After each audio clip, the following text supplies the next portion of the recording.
The MCU is seen as a large success by many, and I would agree for the most part.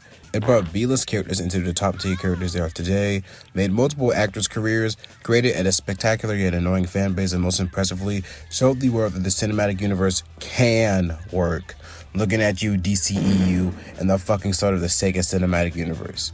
Go back home, we don't want that. None of those movies have got off the ground, Sega. The fuck wants to see Kiri and Sonic team up? And ooh la la, get the fuck out of here anyways. However, I believe it failed at one crucial thing. No, not the multiverse saga, that did suck though, but bringing new fans into the world of comics. Even though the comics try their best to synergize with the MCU for these new fans, it just doesn't click with the general public nor comic readers like myself. And I want to go over the MCU's failures and contrast it with the success of Marvel Rivals bringing in new fans to the world of comics. Also, we back to the Juno profile picture. So like, comment, subscribe, and tell me if you think Rivals does a better job at introducing you into comics or your friends. Or let me know if the MCU got you into comics and I'm just a lying bastard. Straight out the gate, Marvel Rivals is a video game, so it can share its raw passion and dedication to the original medium way more than a movie could ever do, excluding Spider-Verse. That does a pretty good job at showing you that it loves comics. With its graphics, combat, environments, and voice lines, you might be playing a shitty clone of Overwatch, but at least it feels like a goddamn comic book. Horrid patches and balancing be damned. This game has spun an interesting community, a mixture of comic nerds, e-girls, gamers, pro gamers, and trend hoppers. What an amazing combination that mixes so well together. Something that these people all have in common is that they fucking love to consume. Holy shit, man. And Rivals were basically gifted with the perfect audience, and they know exactly how to deliver. One of the keys to Rivals' success is the fact that the characters are basically one-to-one of their 616 counterparts, while the MCU cast has to be like a more specific version of that character because, it has to fit the MCU. It's weird when you take them out of the MCU or try to compare them to their, 616 counterparts. It's very weird. Mantis is the perfect character for this. She is one of my favorite Marvel characters of all time. In the comics, she is the Celestial Madonna, who is someone who is destined to have one of the strongest babies in the universe. Not Franklin Richards, though. That's the go. She can communicate with plants, she's an empath, and she's also a martial artist, She's awesome like that. And she has multiple versions of her spread out through the Omniverse. Yeah, past the Marvel Universe, dude. She's in DC.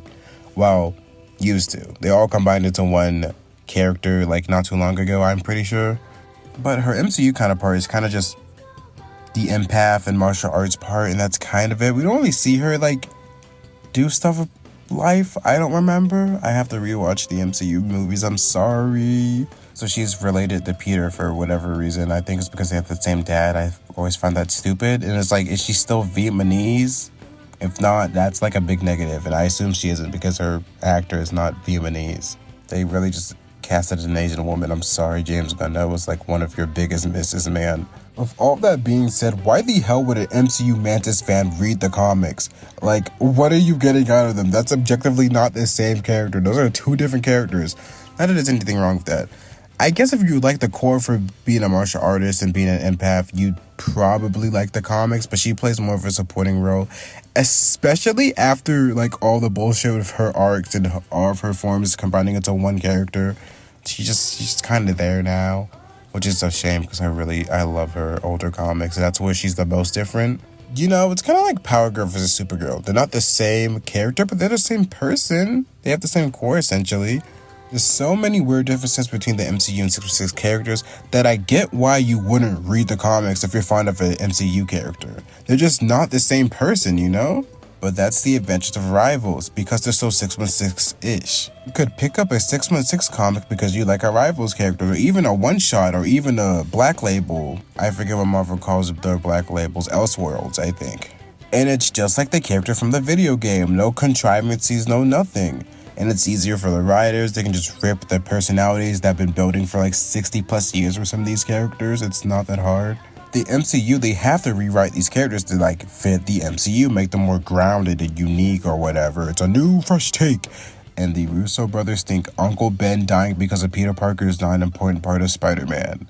I'm so happy they write none of these Spider-Man movies. Holy shit, you are stupid. My friends that don't know anything about Spider-Man know that is fucking wrong. Oh my god. Anyways, but I do think the MCU unfortunately does get people into comics in a pseudo-negative yet positive way. Reading to spoil. Yeah, this sucks, but it's kind of fun. We all did this after Infinity War, do not lie.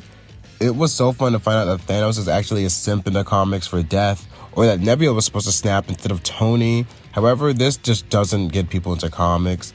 Again, we all did this, but only for Infinity War.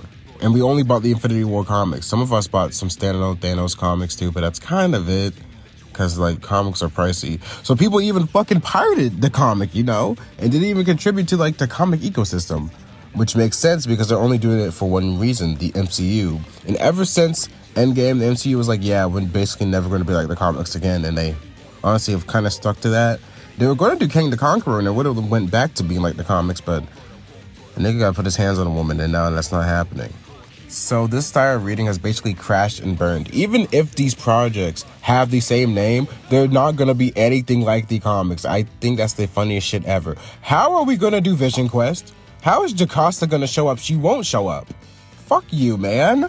I do think this had some positive traits to it because I got into comics reading this way.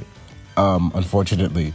I wanted to see what happened in the MCU, so I just kept reading and reading. I went back even to like the Kree and Skrull invasion. No, not the invasion, the first war they had together. I just kept reading these big events, and it just got me reading comics in general. Well, just Marvel comics. I was already into DC because DC's just better at pitching you to get into comics. Oh! Anyways, this practice was kind of toxic, but it honestly really brought people together at the same time. It introduced people into comics. Did it get them into comics?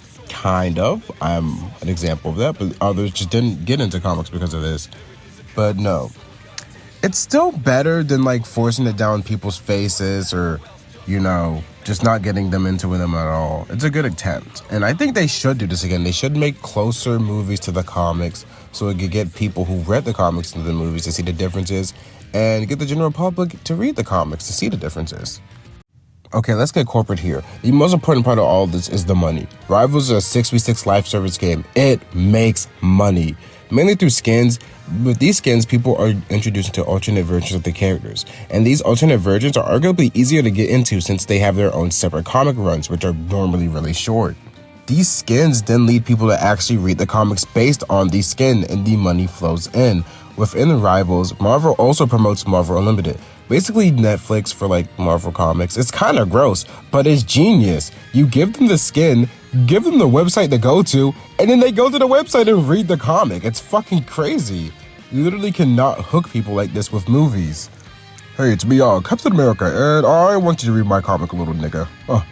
You know, like, it just doesn't work. My last point is very depressing, but it's like the ugly truth. Marvel does not want you to get into comics. Oh my god, this billion-dollar company that could pump billions of dollars into actually promoting comics and doesn't do that? Doesn't want you to get into comics? What the fuck, nigga? It's my personal theory, but I think the MCU is just doing better than comics overall. Not by the past 3 years. I don't think they've been doing that good. Maybe they're still better than the comics? I don't know.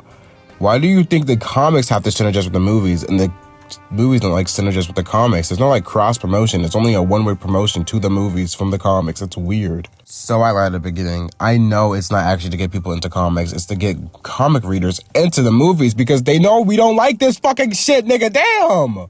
Oh my god. It's so depressing to see them keep marking to us, we don't like these movies. They're not good. Make good movies and we'll watch them, man. The future for fucking comics is so grim. They are turning comics into Pokemon cards. They are trying to make comics like this weird market again, which happened before. There's a history when they turn comics into like valuables and the market crashes and comics get so much worse, dude. And it's repeating itself.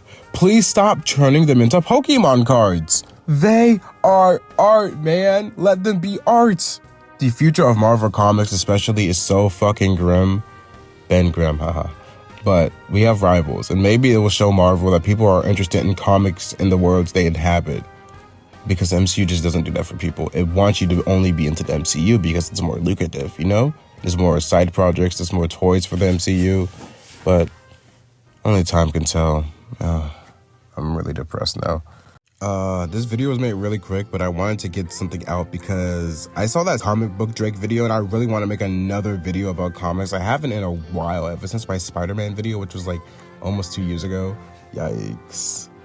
And also what took me long to make this video and probably why it's probably scuffed is because I crippled myself. Yeah. You know how Mario pulls like weeds in Super Mario 2? I tried to do that in real life, so yeah, I literally broke my back and I couldn't walk for a whole day. So I'm editing this on my computer. Please pray, because it hurts to sit up, but I really want to get this video out because consistency is key. Also, if you made this far, like and subscribe. At 100 subscribers, I will make a video about why female characters are so impactful to me. Like, if you don't know me, if something doesn't have a good female character, I am automatically just out of it. And it's not because I'm a fucking gooner, nigga. Fuck your life, nigga. Fuck you.